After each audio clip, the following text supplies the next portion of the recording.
Hi and welcome to the video on prime decomposition. Now before you get worried, decomposition is not as hard as it sounds, so bear with me. By the end of this video, you should be able to write any number as a product of its prime factors. So let's see what that means. Every composite number can be written as a product of prime factors. That just means that we can write a sentence that multiplies prime numbers together to get any composite number that we know. So prime numbers are numbers like 2, 3, 5, 7, and 11. If you don't remember what prime numbers are, go back a couple of videos and rehash what it is. But what I'm going to do is I'm going to start multiplying these numbers together in some kind of combination to get every number that we know. For example, if I took the number 2 and multiplied it by itself 3 times, 2 times 2 times 2, that gives me 8. 8's a composite number, it can be divided by 2. But what if I just did 3 times 3? So I took the number 3 and I multiplied it by itself twice. I'd get 9, the next number along. If I did 2 times 5, they're both prime numbers, 2 and 5, I would get 10. If I did 2 times 2 times 3, I would get 12. If I did 2 times 7, I would get 14. You see those numbers on the left that I'm multiplying together, they are only prime numbers. But my answers are getting composite numbers. That is, numbers that can be divided by other numbers. So rather than just try and work this out randomly, let's try and look at a process that'll help us out. These are called factor trees. We want to write the number 36 as a product of its prime factors. So I want to write something times something times something times something equals 36, but the numbers that I want to multiply together are only going to be prime. Well, just so happens that 2 times 2 times 3 times 3 is 36. How lucky that I knew that.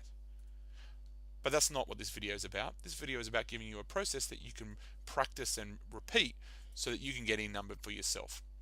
So what we do is we start with the number that we want to write and we break it up into a multiplication.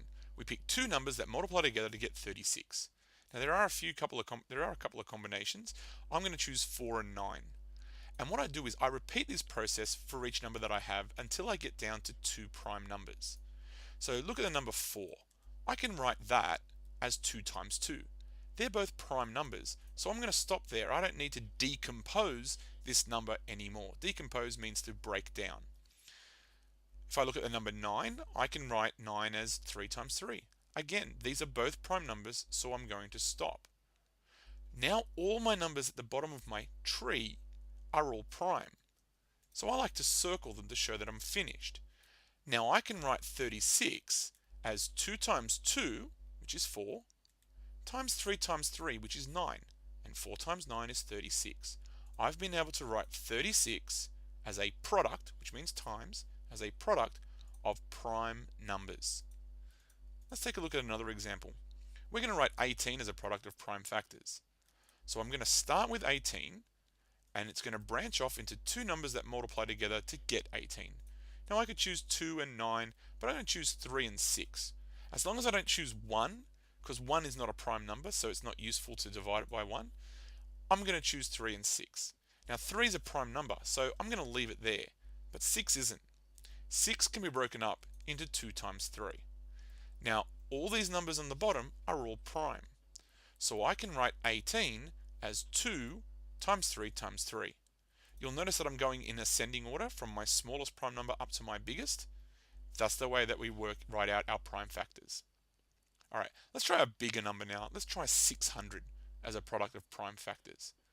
Let's start our factor tree with the number 600 at the top, which will branch down into two numbers that multiply together to give 600. I'm going for easy ones, 6 and 100. That's fairly simple. And the number 6 can be broken up into 2 times 3. They're both prime, so I'm going to stop there. The number 100, however, can be broken up into 2 times 50. But we're not done yet. 50 is composite. 50 can be written as 2 times 25.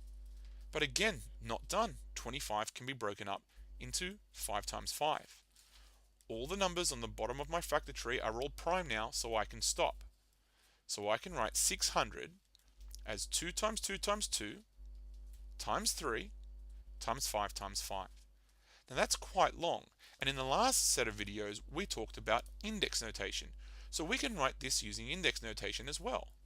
The number 600 can be written as 2 to the power of 3 times 3 times 5 to the power of 2, and that's a slightly shorter way.